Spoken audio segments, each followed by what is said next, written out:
Hello दोस्तों, हमारे channel में आपका स्वागत है। हम यहाँ तक पढ़ चुके थे स्मारक। पीछे वाली वीडियो में हमने पढ़ ली थी। आज हम पढ़ेंगे विदेशी लेखकों और यात्रियों का विवरण। हम 2 दिन वीडियो इसलिए नहीं दे पाए थे, थोड़ी आवाज़ सही नहीं निकल रही थी, इस वजह से हम वीडियो 2 दिन लेकर नहीं आए थे। आज हम लेकर आए हैं यूपीएससी के। हम 90 वीडियो में इसका पूरा कोर्स जो कर रहे हैं इतिहास का, वो सब कंप्लीट करेंगे। आइए दोस्तों पढ़ते हैं। लेकिन आपने अभी तक हमारे चैनल को सब्सक्राइब नहीं किया है तो हमारे चैनल को कृपया सब्सक्राइब कर लें। विदेशी लेखकों और यात्रियों का लिखित साहित्य भारतीय इतिहास के संदर्भ में अधिक महत्वपूर्ण है क्योंकि इसमें पूर्ण विवरण तिथिक्रम सहित है। भारत के संबंध में ईरानी, यूनानी, रोमन, चीनी, तिब्बती, अरब एवं मुसलमान यात्रियों और लेखकों का विवरण सर्वाधिक महत्वपूर्ण है। यूनानी लेखकों में हेरोडोटस 424 ईसा पूर्व से 432 ईसा पूर्व का नाम सर्वोपरि है। हेरोडोटस ने एक विशाल ग्रंथ हिस्टोरिका लिखा जिसके तीसरे, चौथे और 7वें खंड में प्राचीन भारत के उत्तरापथ एवं हकमी साम्राज्य के राजनैतिक आर्थिक संबंधों को अभिव्यक्त किया गया है। सिकंदर से पूर्व आने वाला लेखक टेसियस था जिसने भारत की तत्कालीन आर्थिक परिस्थितियों पर विचार अभिव्यक्त किए। सिकंदर के काल के विदेशी लेखक निम्न हैं। Number 1 Aristobulus, number 2 Nearchus, number 3 Chares, number 4 Eumenes, number 5 Onesicritus. Aristobulus की हिस्ट्री ऑफ द वॉर एवं ओनेसिट्रिकेस की सिकंदर की जीवनी प्रमुख साहित्य ग्रंथ हैं। सिकंदर के पूर्व पारवर्ती लेखकों में सेल्यूकस निकेटर का राजदूत मेगस्थनीज चंद्रगुप्त मौर्य के दरबार में पाटलिपुत्र आया। मेगस्थनीज ने इंडिया नामक पुस्तक लिखी जिसमें पाटलिपुत्र नगर प्रशासनिक व्यवस्था एवं राजनीतिक व्यवस्था का उल्लेख मिलता है। मेगस्थनीज की इंडिया का पुस्तक में क्या क्या मिलता है? पाटलिपुत्र नगर की जानकारी मिलती है, प्रशासनिक व्यवस्था की जानकारी मिलती है, राजनीतिक व्यवस्था का उल्लेख मिलता है। अब हम पढ़ते यूनानी एवं रोमन लेखक। परवर्ती यूनानी और रोमन अन्य लेखक निम्नलिखित हैं। डायमेकस, टिस्नी, Ptolemy, Diodorus, Arrian, Plutarch, Curtius, Justin, Strabo, Dionysius, Siculus, Polybius, Pliny का प्राकृतिक इतिहास, टॉलेमी का भूगोल, इंडकोप्लुस्टस का क्रिश्चियन ऑफ द यूनिवर्स में भारत के भौगोलिक विस्तार एवं सांस्कृतिक इतिहास का वर्णन मिलता है। चीनी लेखक। प्रमुख चीनी यात्री एवं लेखक निम्नलिखित हैं। फाहियान 399, वेनसांग 629, सुंगयुन 518। इत्सिंग 7वीं शताब्दी में फाहियान 15 वर्षों तक भारत में रहा और चीन जाकर उसने द ट्रेवल्स ऑफ फाहियान नामक पुस्तक लिखी। द ट्रेवल्स ऑफ फाहियान में गुप्तकालीन इतिहास, सभ्यता एवं संस्कृति का वर्णन है। वेनसांग ने बौद्ध केंद्रों का भ्रमण किया एवं पश्चात संसार के लेख records of the western world नामक पुस्तक लिखी जिसमें हर्षवर्धन की जीवनी एवं तत्कालीन सामाजिक, राजनीतिक, आर्थिक तथा धार्मिक व्यवस्था का वर्णन किया गया है। हुइली नामक चीनी लेखक ने युवान चुआंग की जीवनी द लाइफ ऑफ स्वान टिसाइंग लिखी जिसमें 7वीं शताब्दी का इतिहास वर्णित है। तिब्बती लेखक लामा तारानाथ सबसे महत्वपूर्ण तिब्बती लेखक था जिसने बौद्ध धर्म का इतिहास, हिस्ट्री ऑफ बुद्धिज्म लिखा जिसमें पूर्व मध्यकालीन इतिहास का विस्तृत वर्णन मिलता है। अरबी एवं मुसलमान लेखक। अरबी एवं मुस्लिम लेखकों में सर्वोपरि अल-बिरूनी की तहकीक हिंद नामक रचना है जिसमें 11वीं शताब्दी के भारत का वर्णन है। प्रमुख अरबी एवं मुसलमान लेखकों का इतिहास कृतियाँ निम्न हैं। लेखक आल-बेलादुरी, इनकी किताब का नाम है किताब फुतुहुल बुल्दान। सुलेमान की सिलसिलातुल तवारीख, हसन निजामी की ताजुल मासिर, मीर कोंद की रोजा तुस्सफ़ा, फरिश्ता की तारीख़ फरिश्ता, मिनहाजुद्दीन की तबक़ात नासिरी।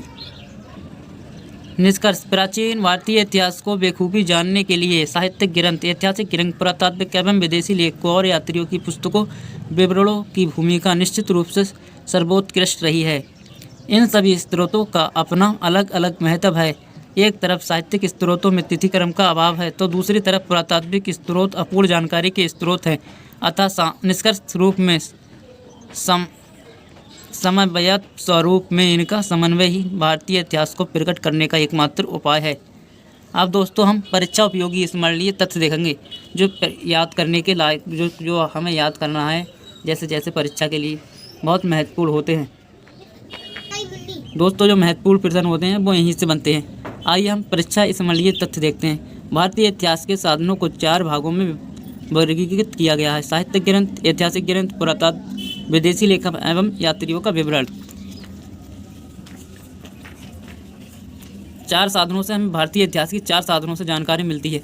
कौन कौन से मिलती है? साहित्यिक ग्रंथ से मिलती है, ऐतिहासिक ग्रंथ से मिलती है, पुरातत्व विभाग से मिलती है एवं विदेशी जो लेखक थे उनकी रचना है उनसे मिलती है। विदेशी लेखक एवं यात्रियों का विवरण उसे बोलते हैं।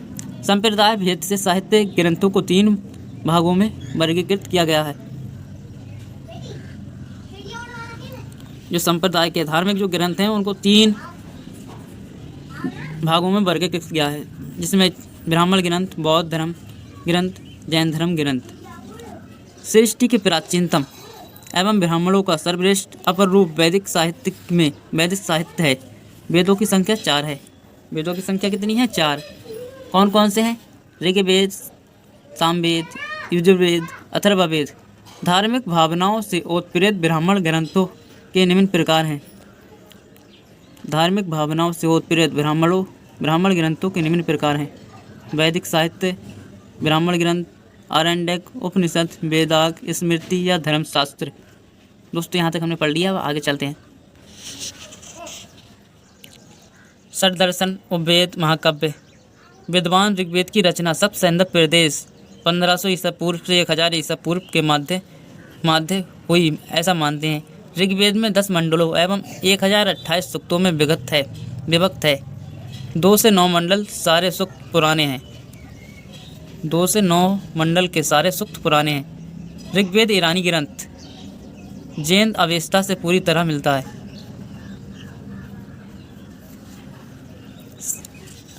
ऋग्वेद जो ग्रंथ है ये ईरानी ग्रंथ जैन अवेस्ता से पूरी तरह मिलता है। जो इंडिया का, अपने भारत का जो ऋग्वेद है ये ईरान के जैन अवेस्ता से एक ग्रंथ है जो ईरान का, इससे पूरी तरह मिलता है।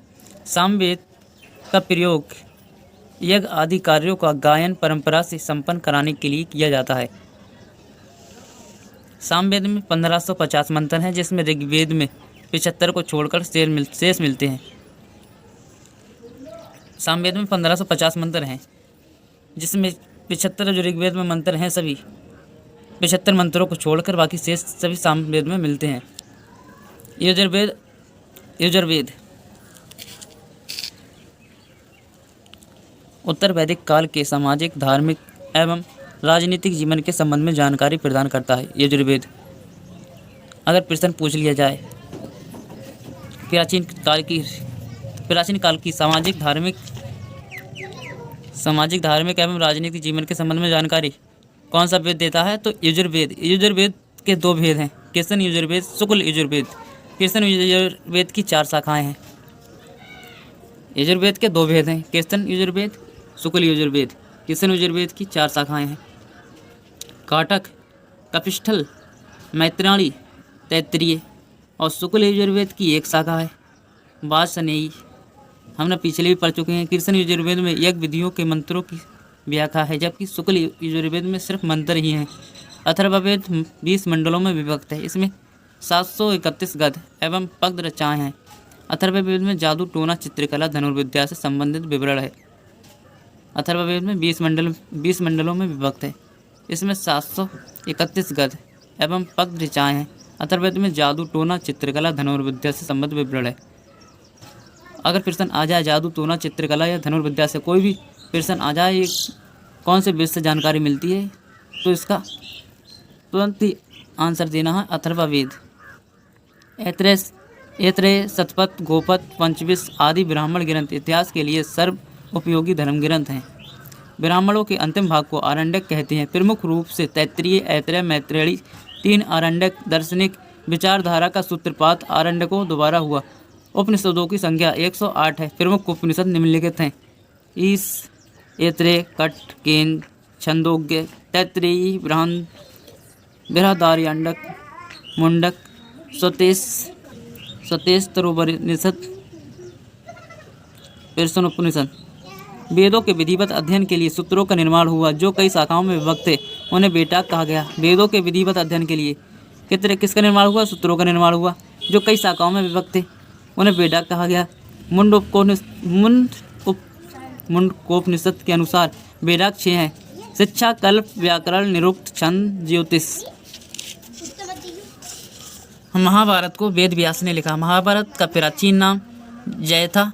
इसके बाद भरत तथा अंत में सतसहस्त्री संहिता या महाभारत नामकरण किया गया। महाभारत के प्राचीन स्वरूप जय में 8,800 पद, भारत में 24 पद बाद में 24,000 हो गए एवं महाभारत अंतिम संकलन में 1,00,000 पद हो गए। रामायण महाकवि आदिकवि वाल्मीकि ने लिखा। आरंभ में रामायण में 6,000 पद थे जो आगे चलकर अंतिम संकलन में 24,000 हो गए। बड़ा पुराण के अनुसार 18 पुराण निम्नलिखित हैं: अग्नि पुराण, नारद पुराण, गरुड़ पुराण, पद्म पुराण, ब्रह्मा वैवर्त पुराण, भविष्य पुराण, भागवत पुराण, मत्स्य पुराण, मार्कंडेय पुराण, लिंग पुराण, वराह पुराण, ब्रह्म पुराण, वामन पुराण, विष्णु पुराण, ब्रह्मांड पुराण, स्कंद पुराण, कुरम पुराण, वायु पुराण। पुराणों में निम्नलिखित 5 तत्व सम्मिलित हैं: सृष्टि, प्रतिसर्ग, मानवंतर, दैववंश। ये प्रश्न भी बन सकता है पुराणों में कौन कौन से तत्व सम्मिलित हैं या निम्नलिखित में से कौन सा तत्व पुराणों से संबंधित है। सृष्टि, मानवतर, प्रतिसर्ग, दैववंश। आप इनको याद रखिए। राजवंशों का क्रमिक इतिहास। पुराणों की रचना गुप्त काल में हुई। पुराणों को प्राचीन भारत के संदर्भ में विश्वकोश कहा गया है। पुराणों को प्राचीन भारत के संदर्भ में विश्वकोश कहा जाता है। पुराणों में नंद वंश, सुनाग वंश, मौर्य वंश, शुंग वंश, कर्ण वंश, आंध्र सातवाहन वंश एवं गुप्त वंश के शासकों का वर्णन मिलता है। वंश अनुचरित नामक पुराण प्रकरण भारतीय इतिहास का सर्वोत्तम स्रोत है। धर्म शास्त्र या स्मृतियों की रचना गुप्त एवं गुप्तोत्तर काल में हुई। प्राचीन स्मृतियाँ निम्नलिखित हैं: मनु स्मृति, याज्ञवल्क्य स्मृति, नारद स्मृति, बृहस्पति स्मृति, कात्यायन स्मृति। बौद्ध धर्म ग्रंथों में सबसे पहले लिखा गया साहित्य जातक है। जातक में भगवान बुद्ध के पूर्व जन्मों को वर्णित किया गया है। भगवान बुद्ध के पूर्व जन्मों को वर्णित कौन से ग्रंथ में किया गया है? जातक। जातकों के बाद त्रिपिटक का नाम सर्वोपरि है। त्रिपिटक 3 बौद्ध धर्म ग्रंथों से मिलकर बना है। त्रिपिटक निम्नलिखित हैं: सुत्त पिटक, विनय पिटक और अधिधम्म पिटक। दोस्तों आगे चलते हैं।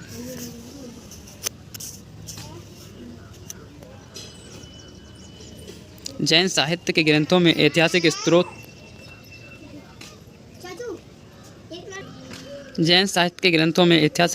के रूप में परिशिष्ट पर्व एवं भद्र बहु रचित प्रमुख हैं।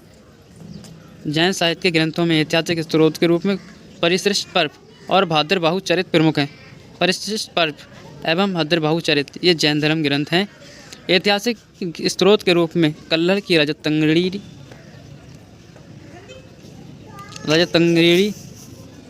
कौटिल्य का अर्थशास्त्र सर्वोत्कृष्ट ग्रंथ हैं।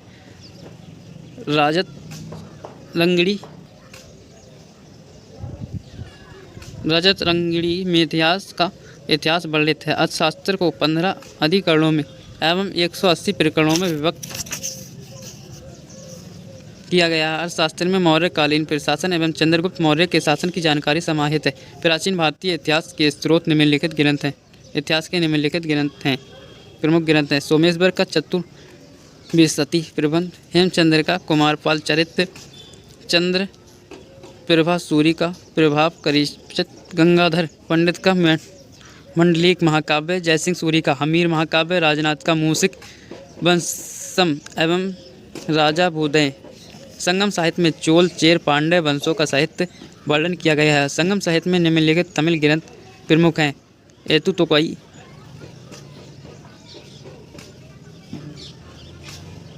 पुरन्नुरु, पुदपुदु, पदुपदु, शिला परिकरम, कलिंग तुरपड़ी, कुलुत्तंगड़, पिल्ले तमिल, चोल चरितम। पुरातत्व से या खनन से मिली ऐतिहासिक सामग्रियों को 4 भागों में वर्गीकृत किया गया है। उत्खनन से प्राप्त सामग्री, उत्कीर्ण या अभिलेख, मुद्राएं एवं सिक्के, स्मारक। अभिलेखों को 4 भागों में वर्गीकृत किया गया है: स्तंभलेख, ताम्रलेख, शिलालेख, गुहालेख। अभिलेखों को कितने भागों में बांटा जाता है? 4 भागों में वर्गीकृत किया जाता है: स्तंभलेख, ताम्रलेख, शिलालेख, गुहालेख। प्राचीन भारत में आहत सिक्कों का प्रचलन था, जिन्हें पंचमार सिक्के भी कहा जाता है। आज सिक्के चांदी एवं तांबे के बने होते हैं। आज सिक्कों का प्रचलन 6वीं शताब्दी ईसा पूर्व माना गया है। तक्षशिला और मथुरा से प्राप्त मूर्ति अवशेषों एवं अजंता, एलोरा, एलिफेंटा गुफाएं, सांची, भरूच के स्तूप एवं बाथ की गुफाएं से प्राचीनतम इतिहास की कला, शिल्पकला एवं चित्रकला के बारे में जानकारी मिलती है। विदेशी लेखकों में यूनानी लेखक हेरोडोटस सर्वप्रथम भारत आए, जिन्होंने हिस्टोरिका लिखा। हिस्टोरिका में उत्तरापद और हकमी साम्राज्य का वर्णन मिलता है। दोस्तों, यहाँ तक हमने पढ़ लिया है, आगे चल रहे हैं। लेकिन आपने अभी तक हमारे चैनल को सब्सक्राइब नहीं किया है तो हमारे चैनल को सब्सक्राइब करें। हम ये चैप्टर होते होते हम आपके लिए PDF टेलीग्राम ग्रुप में डालेंगे। उसकी लिंक आपको मिल जाएगी अगली उसी वीडियो में, जिस वीडियो में पूरा चैप्टर होगा उसी वीडियो में हम डिस्क्रिप्शन में PDF की लिंक दे देंगे। आप वहाँ से जाकर टेलीग्राम पर जाकर डाउनलोड कर सकते हैं। सिकंदर के समकालीन कौन कौन से लेखक थे? अरिस्टोबुलस, निआर्कस, चारस। सिकंदर के पार्वती लेखकों में मेगास्थनीज प्रमुख हैं, जिसने इंडिका लिखी। इंडिका में चंद्रगुप्त मौर्य एवं पाटलिपुत्र का बृहद वर्णन किया गया है। बौद्ध धर्म के अध्ययन अर्थ या चीनी लेखक निम्नलिखित थे: फायान 300 नंबर 1 फायान, ये 399 ईसा पूर्व के आए। सुंगयुन 518 ईसा पूर्व। सिंह 7वीं शताब्दी में। तिब्बती लेखकों में लाला तारानाथ की बौद्ध धर्म का इतिहास तत्कालीन भारतीय इतिहास का सर्वश्रेष्ठ स्रोत है। अरब यात्रियों में अल-बिरूनी की तहकीक हिंद,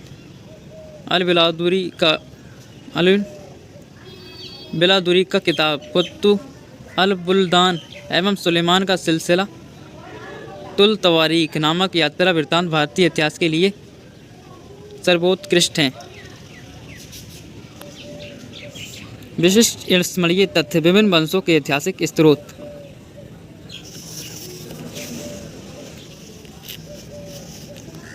यहाँ पर हम पढ़ेंगे विशिष्ट स्मरणीय तथ्य, जो परीक्षा के दृष्टिकोण से बहुत ही महत्वपूर्ण होते हैं।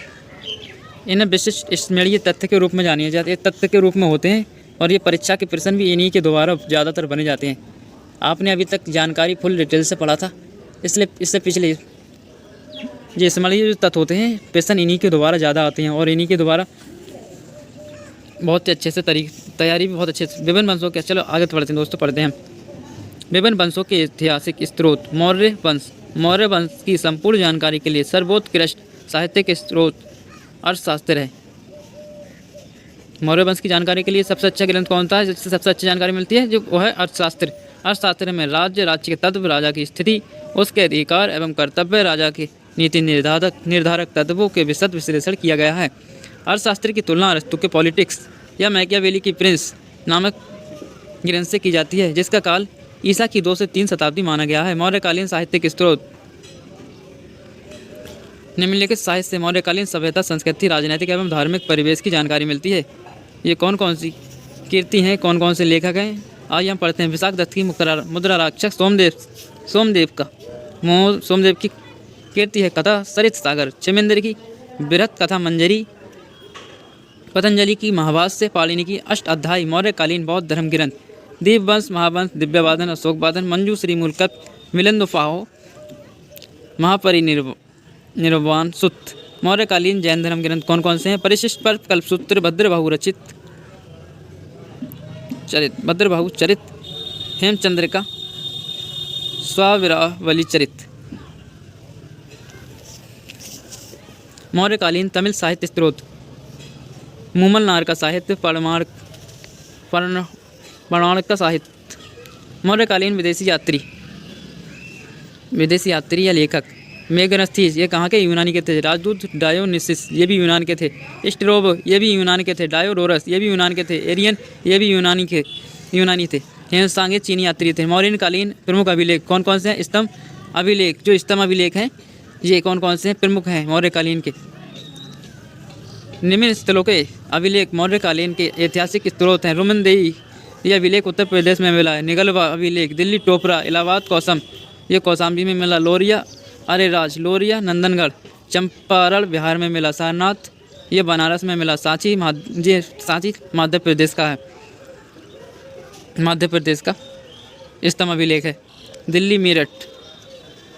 मौर्यकालीन शिला अभिलेख निम्नलिखित प्रमुख शिलालेख मौर्यकालीन इतिहास के उत्कृष्ट स्रोत हैं।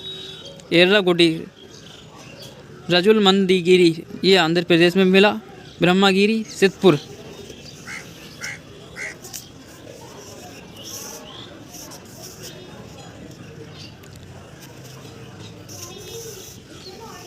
जटिक रमेश्वर, मैसूर, कर्नाटक में मिला। सासाराम, ये बिहार में मिला। रूपनाथ गुर्जरा, ये मध्य प्रदेश में मिला। बैराट भाबरू अभिलेख राजस्थान में मिला। कालसी, ये उत्तर प्रदेश में मिला। गिरनार गुजरात में मिला। धौला जोगौड़, ये उड़ीसा में मिला। सोपारा भूईगिराम महाराष्ट्र में मिला। शहबाजगली पेशावर पाकिस्तान में मिला। मानसेरा, ये हजारा पाकिस्तान में मिला। कांधार एवं लमगान, ये अफगानिस्तान में मिला। दोस्तों, ये किताब हमने बहुत ही कम से कम हम अपनी अंदाज में बता रहे हैं, क्योंकि हम भी यूपीएससी के ही स्टूडेंट हैं, हम भी यूपीएससी की तैयारी कर रहे हैं।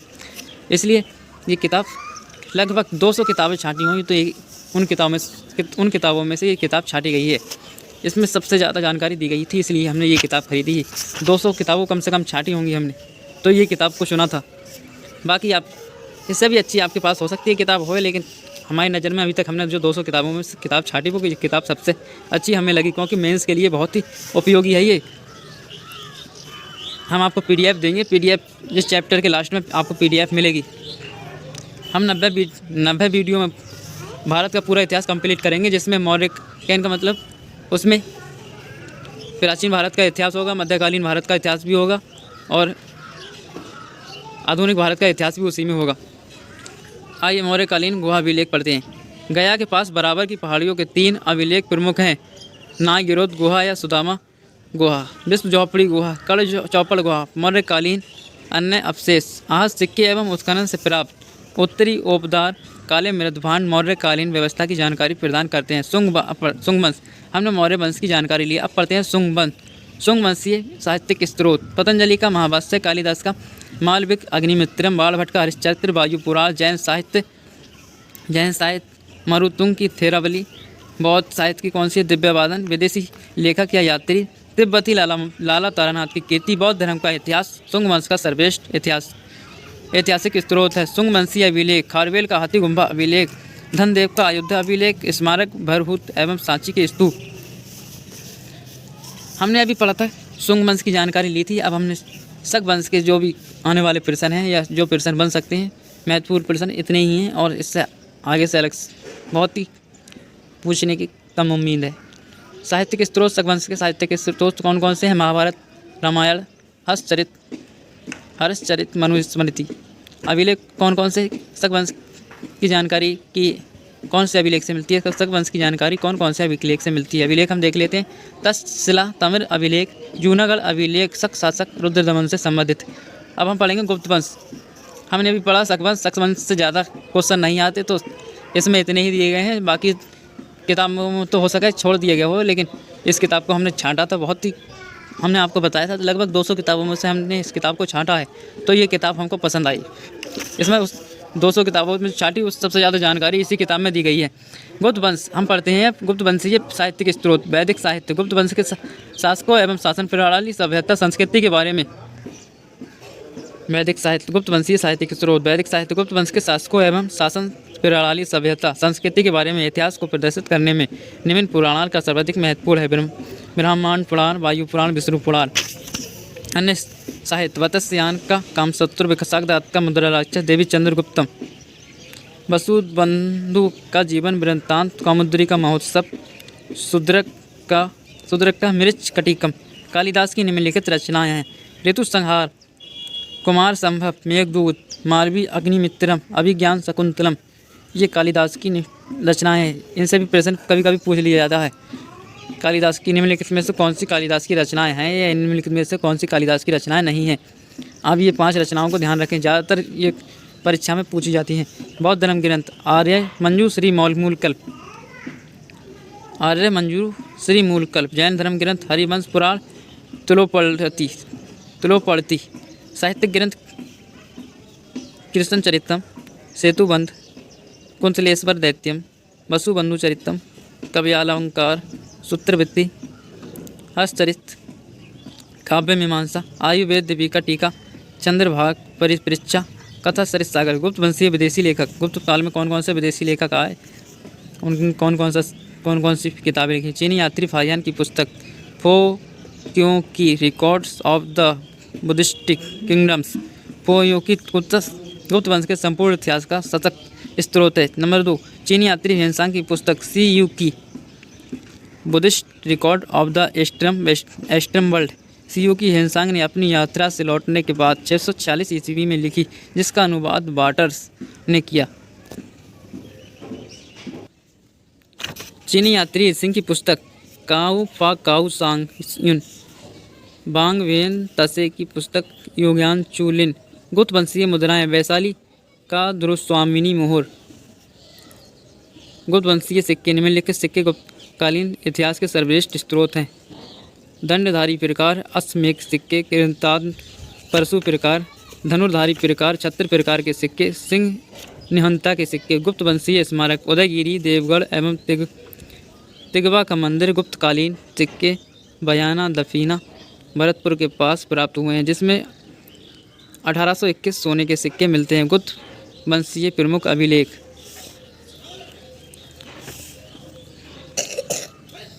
गुप्तकालीन प्रमुख अभिलेख कौन कौन से हैं गुप्तकालीन, अभी हम देखते हैं। गुप्तकालीन इधर शासकों के नाम दिए गए हैं, उन शासकों के इस सेट में उनकी जानकारी दी गई है। कौन से अभिलेख, जिस अभिलेख में जानकारी दी गई है वो इधर अभिलेख दिए गए हैं। समुद्रगुप्त, प्रयाग प्रशस्ति, एरल प्रशस्ति, नालंदा, गया, तमिल शासन लेख। समुद्रगुप्त की इन अभिलेखों में जानकारी दी गई है। चंद्रगुप्त द्वितीय, मथुरा स्तंभ लेख, उदयगिरी का प्रथम गुहालेख। नंबर 3, उदयगिरी का द्वितीय अभिलेख, गढ़वा का शिलालेख, मेहरौली का प्रशस्ति, सांची का शिलालेख। ये इन अभिलेखों में चंद्रगुप्त द्वितीय की जानकारी दी गई है।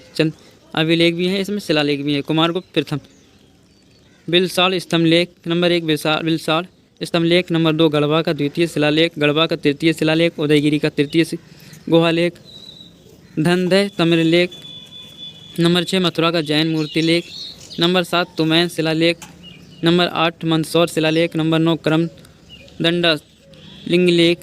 नंबर 10 कोलाईपुरी तमिल लेख। नंबर 11 दामोदरपुर प्रथम तमिल लेख। नंबर 12 दामोदरपुर द्वितीय तमिल लेख। नंबर 13 मानव कुंभर बुद्ध मूर्ति लेख। नंबर 14 बंगीराम तमिल लेख।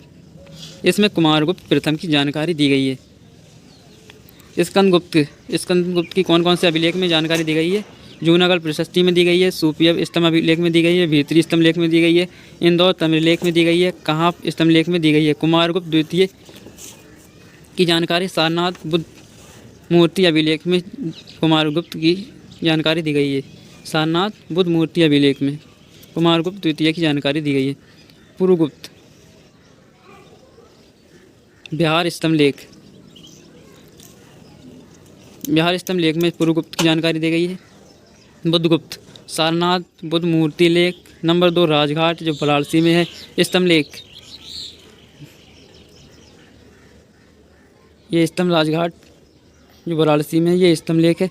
नंदपुर तमिल लेख, चतुर दामोदरपुर तमिल लेख, दामोदरपुर तमिल लेख, एरड़ स्तंभ लेख। नंबर 7 पहाड़पुर तमिल लेख। बुद्धगुप्त की इसमें जानकारी दी गई है। 7 अभिलेखों में जानकारी दी गई है। वैन्यगुप्त गुनईघर टिपड़ा तमिल लेख। वैन्यगुप्त की जानकारी इस अभिलेख में गई है। गुनईधर त्रिपुरा तमिललेख में। विष्णुगुप्त की जानकारी पंचम दामोदरपुर तमिललेख अभिलेख में दी गई है। पंचम दामोदरपुर अभिलेख में दी गई है। भानुगुप्त की जानकारी एरल स्तंभ लेख में दी गई है। भानुगुप्त की जानकारी एरल स्तंभ लेख में दी गई है।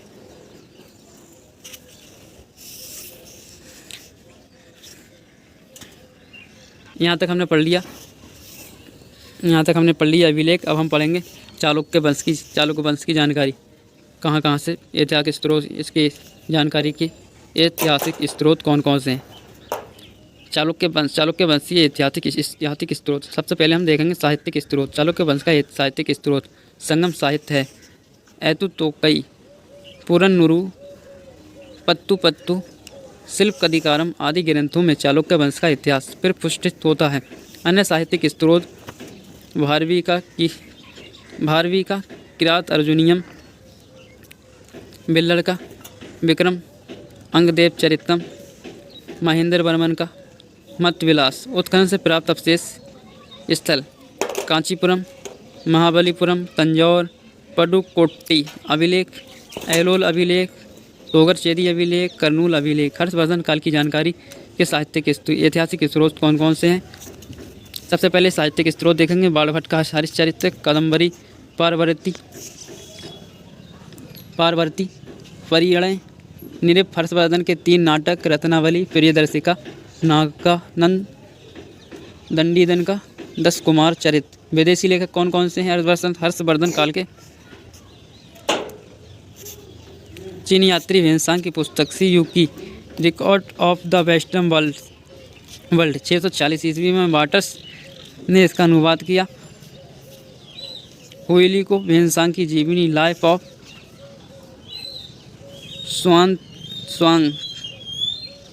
हुआनसांग। अरबी लेख अलबेरूनी के तहकीक हिंद अभिलेख कौन कौन से हैं।